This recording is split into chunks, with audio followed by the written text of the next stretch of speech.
Marcus Chen had not slept in 36 hours, and his fourth cup of coffee was doing nothing to help him stay awake as he stood in the corner of the grand reception hall on Nexus Prime Station. Watching aliens he could barely name walk past him in clothes that cost more than his yearly salary, he was nobody important. Just a low-ranking human security consultant who had been assigned to stand around and look official while the real diplomats did their work. And he was very much aware that humanity had only just earned its place at the galactic table. The Interstellar Concordat had granted humans provisional membership 3 months ago, and everyone kept reminding Marcus that one wrong move could ruin everything his species had worked so hard to achieve. No pressure at all. He thought to himself as he tried not to yawn. The reception hall was beautiful in a way that made him feel small, with crystal walls that showed the stars outside and floating platforms where musicians played instruments he had never seen before. And everywhere he looked there were aliens of every shape and size, talking and laughing and making deals that would shape the future of entire worlds. But Marcus only had eyes for one group in particular. The Volanthi delegation stood near the center of the room, and they were impossible to miss. Not because of their fancy clothes or their important titles, but because they were absolutely terrifying. The Volanthi were 7 feet tall on average, with 4 arms and scales that shimmered like oil on water, shifting colors as they moved, and every single one of them carried weapons openly. Even here at a peaceful diplomatic function, they came from a warrior culture older than human civilization, ruled by queens who earned their thrones through combat, and their empire stretched across 100 star systems. Marcus had read the briefing files, and he knew that the Volanthi valued honor above all else, that they considered lying to be the worst possible crime, and that their word was their bond in ways humans could barely understand. He also knew that they considered humans to be soft and weak, barely worth noticing, and that the only reason they had come to this reception was because their queen wanted to evaluate humanity for herself. Queen Sivalith stood at the center of her delegation, tall and regal and covered in golden armor that Marcus suspected was not just for show. And beside her stood a slightly smaller Volanthi female who watched the crowd with eyes that missed nothing. That was Commander Kelvex, the Queen's personal bodyguard. And according to the files, she had killed over 200 enemies in single combat. Marcus made a mental note to stay far away from hers. The reception continued, and Marcus continued to stand in his corner and drink his coffee and wish he was back in his quarters sleeping. But then something changed in the air, a tension that made his skin prickle and his heart beat faster. He saw it before anyone else did. Maybe because he was the only one not distracted by conversation. Or maybe because humans had evolved to notice predators in the tall grass. 6 servers were moving through the crowd toward the Volanthi delegation. And they were moving wrong. Too fast. Too focused.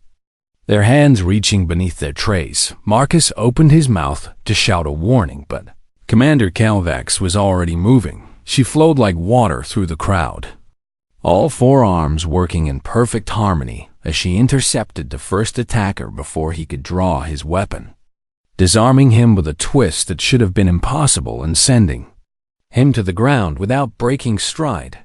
The second attacker came at her with a knife, and she caught his wrist and turned his own momentum against him, throwing him into the third attacker, so they both went down in a tangle of limbs. The fourth and fifth attacked together, and Kelvex danced between them like she was made of smoke, her movements so precise and controlled that Marcus forgot to breathe as he watched. And in 3 seconds, they were both on the ground, alive but unable to move. The sixth attacker was smarter than the others, and he had circled around behind her while she dealt with his companions, and he lunged at her back with a blade that crackled with energy. Kelvex spun to face him, but she was a fraction of a second too slow, and the blade caught her across the shoulder, cutting deep through her armor and into the flesh beneath. She did not make a GN sound. Instead, she grabbed the attacker by his throat with one hand and by his weapon arm with another, and she lifted him off the ground like he weighed nothing. And for a moment, Marcus thought she was going to tear him apart, but she did not kill him. She held him there, bleeding from her shoulder, and she waited until station security arrived to take him away. And only then did she let herself acknowledge the wound. The whole thing had taken maybe 15 seconds. Marcus stood there, with his cold coffee in his hand and his mouth hanging open, and he could not believe what he had just witnessed. Because he had seen combat before, had trained with some of the best human fighters in the galaxy, and none of them could have done what Kelvex had just done. She had faced 6 armed attackers, and she had defeated them all without killing a single one, which meant she had been holding back the entire time, showing mercy even as they tried to murder her queen, and she had done it all while making it look easy. The medics arrived and started treating her wound, and the diplomats started panicking, and security started asking questions. But Marcus could not stop staring at the Volanti commander, who stood there calmly. As blue blood dripped down her arm, he was exhausted, and he was not thinking clearly, and the words came out of his mouth before he could stop them. "Holy shit," Marcus said, loud enough for everyone nearby to hear. "You're amazing." The entire Volanti delegation went silent. Every single one of them turned to look at Marcus with expressions he could not read. And Kelvex herself turned slowly, her vertical pupils dilating as she focused on him, and then she smiled. It was not a friendly smile. Not exactly, but it was not threatening either. And Marcus felt his stomach drop as he realized he had just done something very stupid without knowing what it was. Kelvex walked toward him, ignoring the medic who tried to stop her, and she stood before Marcus and looked down at him with those strange alien eyes. "By ancient right," she declared, her voice ringing out across the suddenly silent reception hall, "I accept this worthy one's declaration of worth, and I name him Consort, claimed before all who witness." Marcus blinked. "I'm sorry," he said. "You what now?"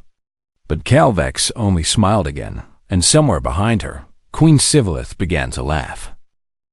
The human diplomatic corps had a special room for emergencies, a small windowless space deep in the station where they could panic without anyone important seeing them. And Marcus had never seen it so full of panicking people. Ambassador Chun, no relation to Marcus despite sharing a name, was pacing back and forth with her hands in her hair while her aides shouted at each other, and someone in the corner was crying into a communication device. "Do you have any idea what you have?" "Gun," the ambassador said to Marcus. And it was not really a question. Marcus sat in his chair and tried to make himself as small as possible, while everyone around him lost their minds. "I just said she was amazing," he said. "It was a compliment. I did not mean anything by it." "You declared her worthy," the ambassador shouted. "You made a declaration of worth, which is the highest form of romantic proposal in Volanti culture. And she accepted it in front of her entire delegation and half the Concordat representatives." Marcus felt his face go pale. "I did not know that was a thing." "Of course you did not know. Nobody expects a coffee-addicted security consultant to know the intimate courtship rituals of a warrior species. But that does not change the fact that you are now engaged to Commander Kelvex of the Volanti hegemony." The crying in the corner got louder. One of the aides, a young woman with data tablets floating around her head, stepped forward with a grin expression on her face. "It gets worse," she said. "I have been researching Commander Kelvex, and she is not just a bodyguard. She is Queen Sivilith's younger sister and the heir presumptive to the entire hegemony." The room went silent. Ambassador Chun sat down very slowly in the nearest chair and put her head in her hands. "You got engaged to an alien princess," she said, by accident, with a sarcastic command. "After knowing her for 15 seconds, Technically, I did not know her at all, Marcus said. I just watched her beat up 6 people and thought she was cool. That does not help. I know.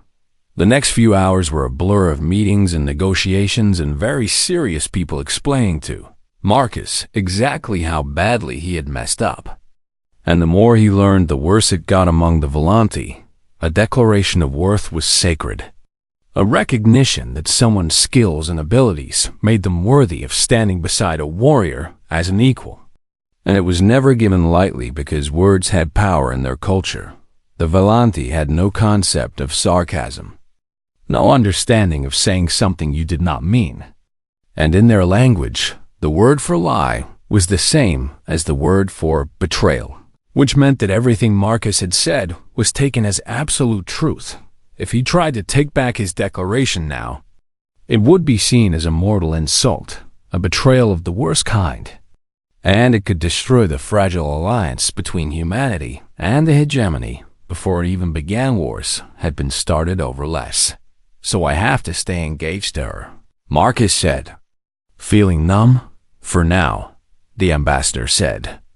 We are working on finding a diplomatic solution, but these things take time. And until then, you need to play along and not make things worse. Marcus wanted to argue, but he knew she was right. And so he let himself be led back to his quarters to get some sleep before whatever came next. He did not get much sleep. He woke up 3 hours later to find Commander Calvex standing outside his door, her wound bandaged and her armor polished. And she was holding something that looked disturbingly like a skull. I have brought you a gift, she said. The skull of a Venth beast, which I killed in single combat when I was 12 cycles old. And I present it to you as proof of my hunting prowess. Marcus stared at the skull, which had far too many teeth, and he tried to think of something to say. Thank you, he managed. It is very nice. Calvex smiled that strange smile again and handed him the skull. And it was heavier than it looked. I will guard your door tonight, she said, as is proper for a consort claimed. And tomorrow I will bring you another gift. You really do not have to do that. I want to, she said. And there was something in her voice that Marcus could not identify.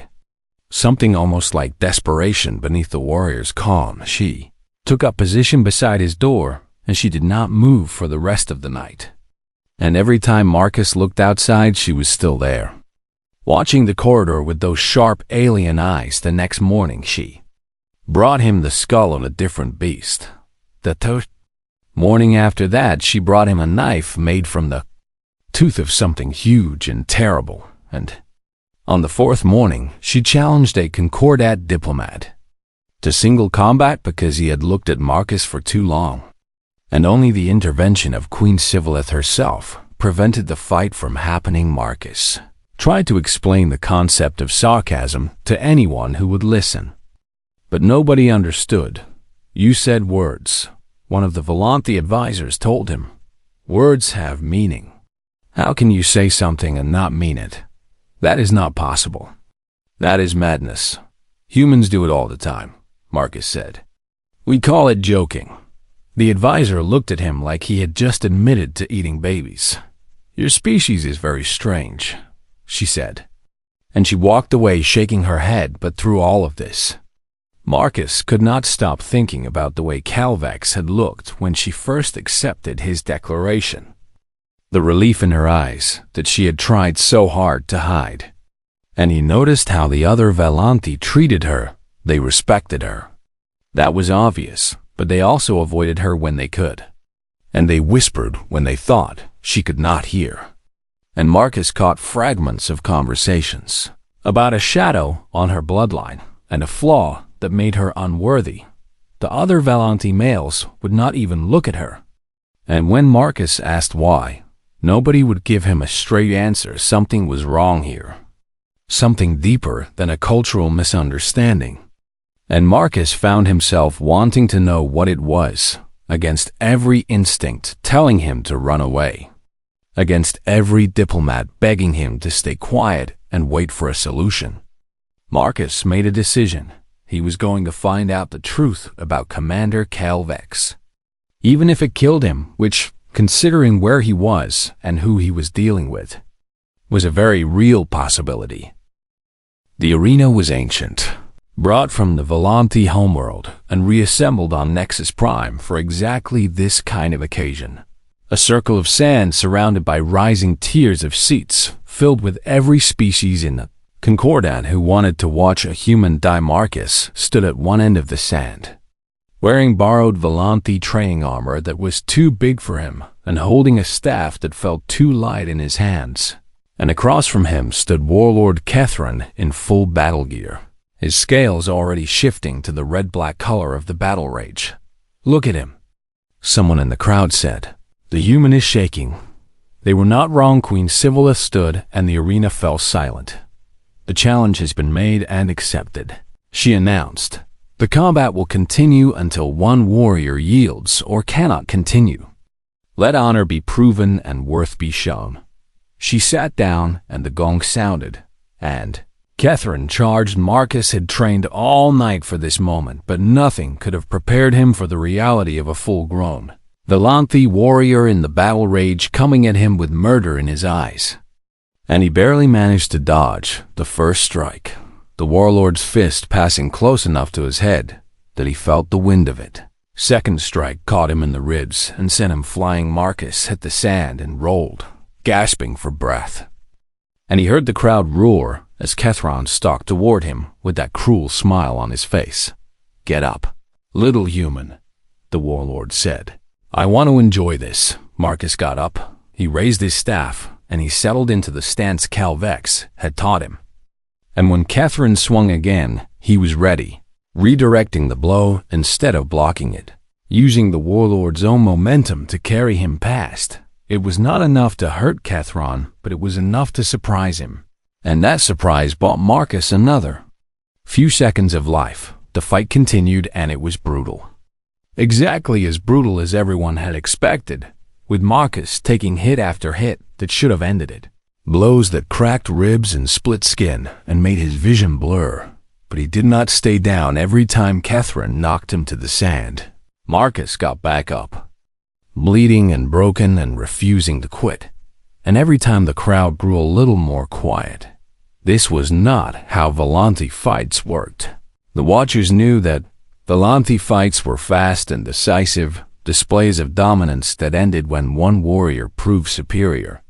But the human kept getting up. "Stay down," Kethran growled. "Why will you not stay down?" Marcus spat blood and smiled. "Because I am human," he said, "and we do not know how to quit."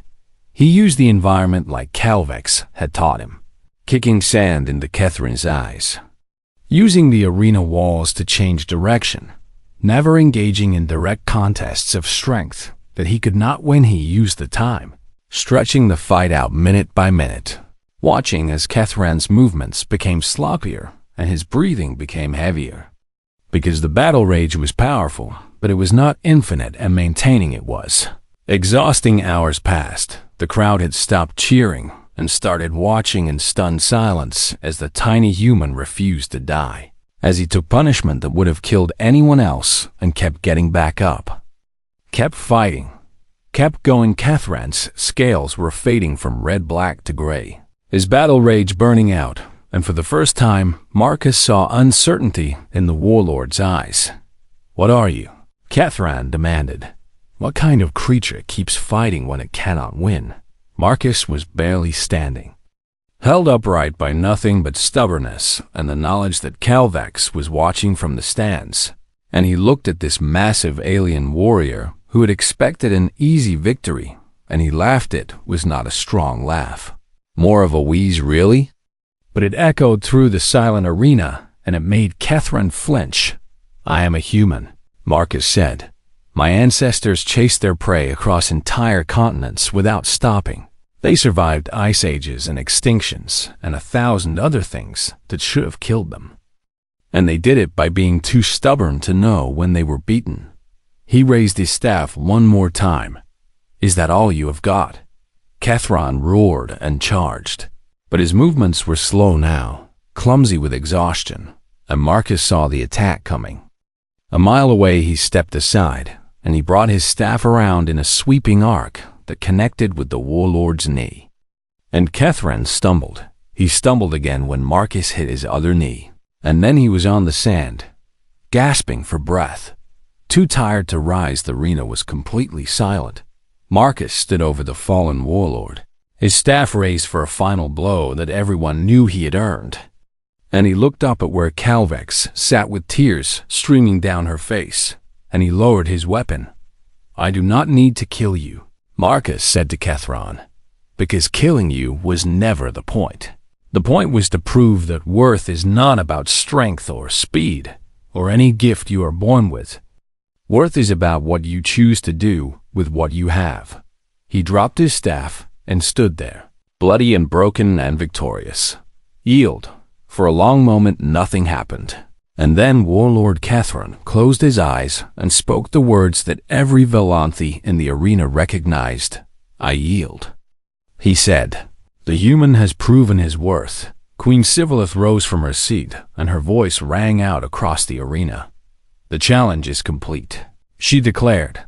"The claiming stands, and let none question the worth of this human again."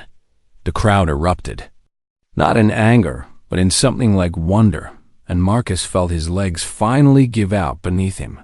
He hit the sand, and this time he did not get up.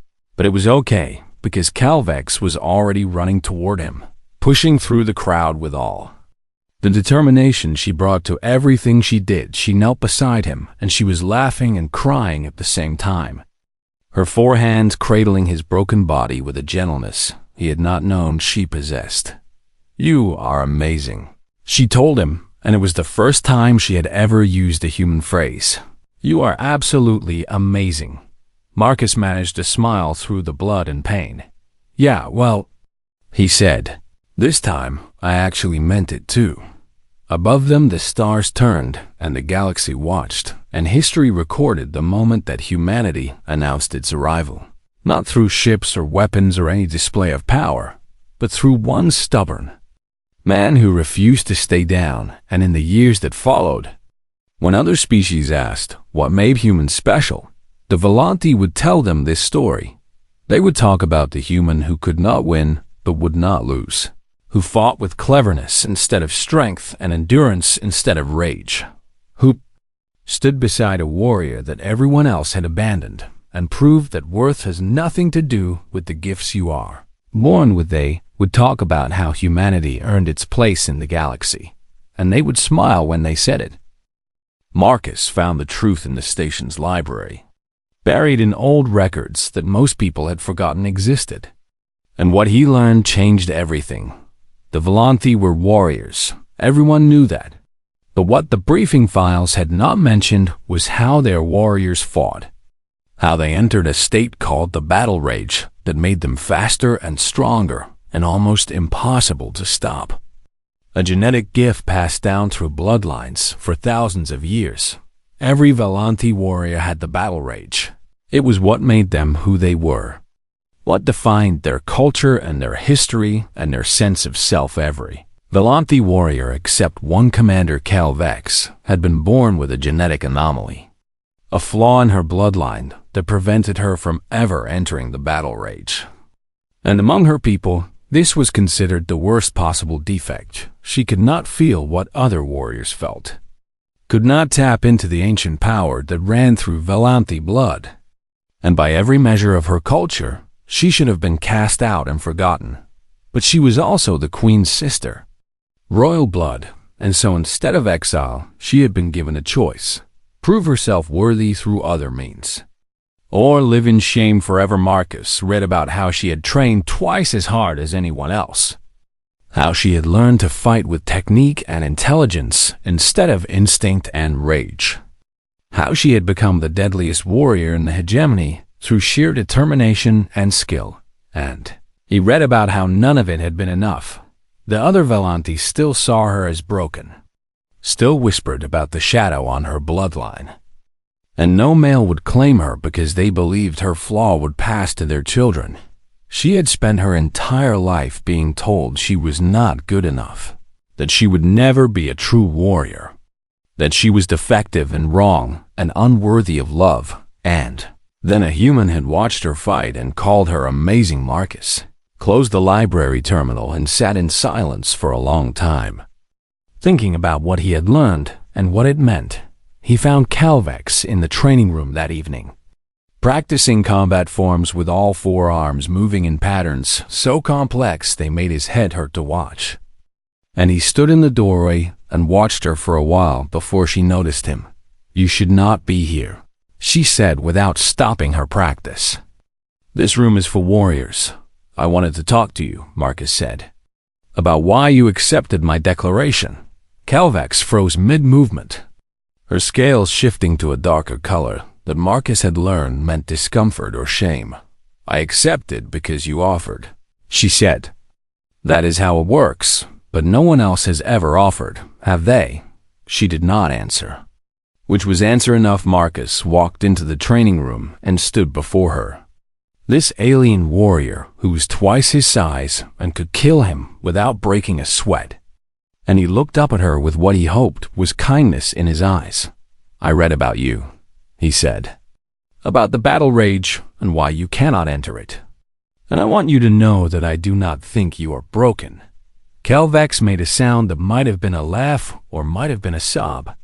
"You do not understand," she said. "You cannot understand. You are human. Your people do not have what we have. You do not know what it is like to be missing something that everyone else possesses." "Maybe not exactly," Marcus said. "But I know what it is like to be told you are not good enough. To work twice as hard for half the recognition. To have people look at you and see only your weaknesses." He smiled. "I am a human in a galaxy full of species that are stronger and faster and smarter than us.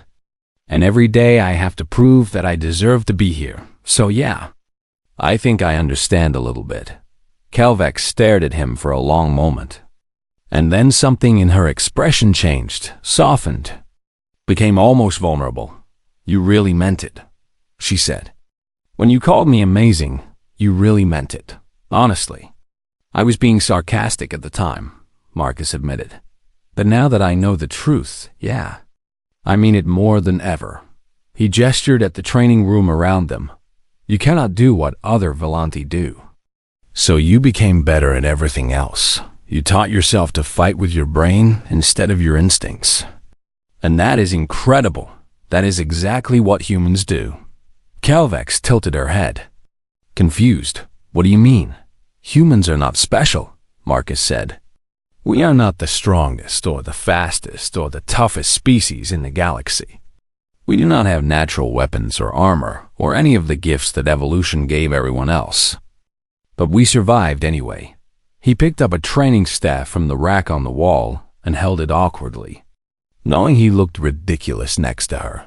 "We learned to use tools because our claws were not sharp enough. We learned to hunt in groups because we were not strong enough alone. We learned to outlast our prey because we could not outrun them. And every single thing we have achieved as a species came from being too stubborn to accept our limitations." He looked at her with new eyes, seeing not an alien warrior but a kindred spirit. "You fight like a human, Calvex. You fight like someone who was never given any natural advantages and had to earn every single victory through hard work and cleverness. And where I come from, that is the highest compliment I can give." Calvex was silent for so long that Marcus began to worry he had said something wrong. But then she did something he had never seen a Volanti do before. She laughed. It was a strange sound, rough and unpracticed, like she had not used those muscles in a very long time. But it was real and it was warm and it made Marcus smile in response. "You are very strange," she said. "Even for a human. I get that a lot." She looked at the training staff in his hands and her eyes narrowed in thought. "You said humans learn to fight with tools and cleverness," she said. "Would you like me to teach you how Volanti fight? Perhaps we can learn from each other." Marcus knew this was probably a terrible idea, that he was getting more involved in a situation he should be running away from. But he also knew that he had made a connection here, a real one. and he was not ready to let it go. "I would like that," he said, and so they trained together. Night after night, and somewhere along the way, the lessons became conversations. And the conversations became something deeper. Something neither of them had words for. Calvex taught Marcus how to move, how to see attacks before they came, how to use an opponent's strength against them, and Marcus taught Calvex something she had never learned before: how to laugh. The trouble arrived 3 weeks after the reception, in the form of a Velanti warship that dropped out of hyperspace without warning and demanded immediate docking rights. Warlord Catherine had come. And he had not come alone. Marcus watched from a viewing platform as the massive vessel connected to the station, its hull covered in symbols that Calvex told him represented hundreds of victories in combat. And he felt a cold knot of fear forming in his stomach. "Who is he?" Marcus asked. Calvex stood beside him, her scales shifting through shades of gray that meant she was worried. "He leads the Bloodsworn," she said. "A faction of traditionalists who believe the old ways are being forgotten. And he has hated my bloodline for as long as I can remember. Because of your condition. Because of everything," she said. "Because my sister made peace instead of war. Because she allowed humans into the Concordat. Because she did not exile me when I failed to manifest the battle rage. And now because of you." Marcus had known this was coming. Had been warned by the diplomats that not everyone in the hegemony was happy about his accidental engagement. But knowing and seeing were two different things. Warlord Catherine was massive, even by Velanti standards. Nearly 8 feet tall, with scales the color of dried blood. And he walked through the station like he owned it, his personal guard clearing a path through the crowds. He found Queen Sivilith in the diplomatic wing, and he did not bow. "I invoke the right of grievance," he announced, loud enough for everyone to hear, "and I demand that this abomination be ended." Queen Sivilith remained calm, her expression unreadable. "What abomination do you speak of?" "Warlord, your sister's pairing with the human." Catherine spat the word like it was poison. "It is an insult to everything we are, to claim a prey creature as consort. To pretend that a soft, weak thing with no fangs and no claws could ever be worthy of Velanthi blood."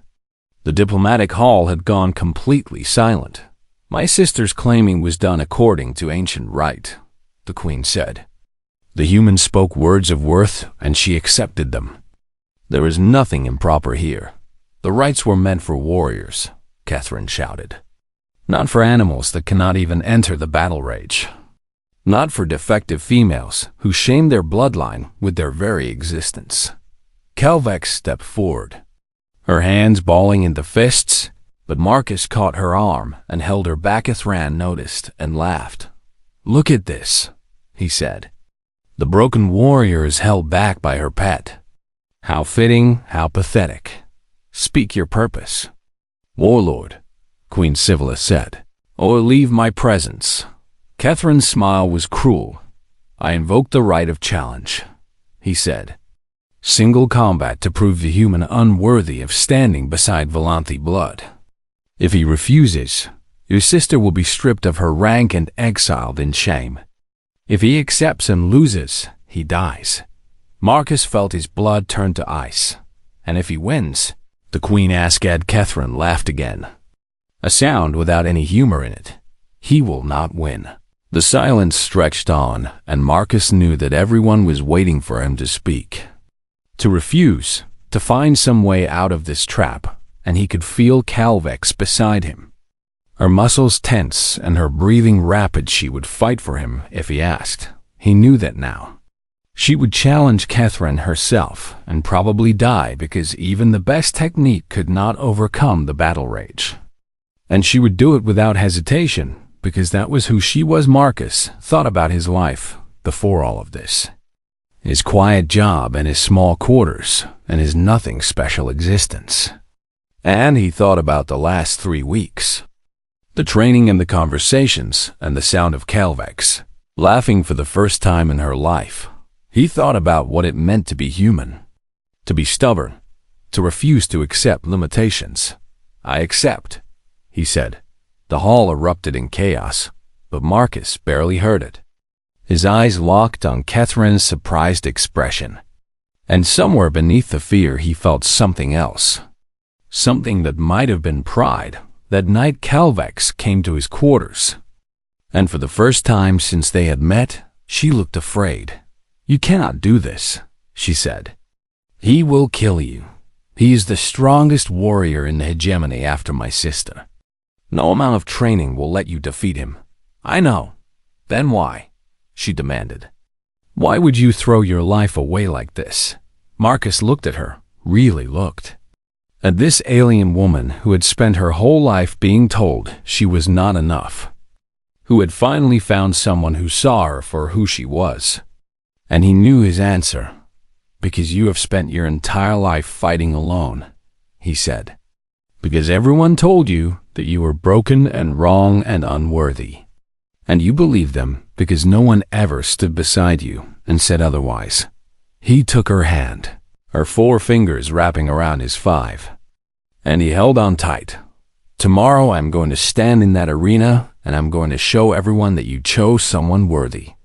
Not because I can win, but because I will not let you face this alone." Calvex made that sound again. The one that was half laugh and half sob. "You are insane," she whispered. "Probably. Catherine will tear you apart." "Maybe." She pulled her hand away, and for a moment Marcus thought she was going to leave. But instead she straightened her spine and lifted her chin and looked at him with something fierce in her eyes. "Then we will train," she said.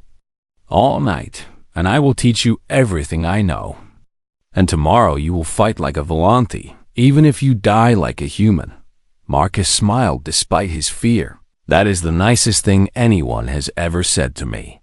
They trained until dawn. And when the sun rose over the station and it was time to face the arena, Marcus was exhausted and terrified and more alive than he had ever been in his entire life. Whatever happened next, he was ready.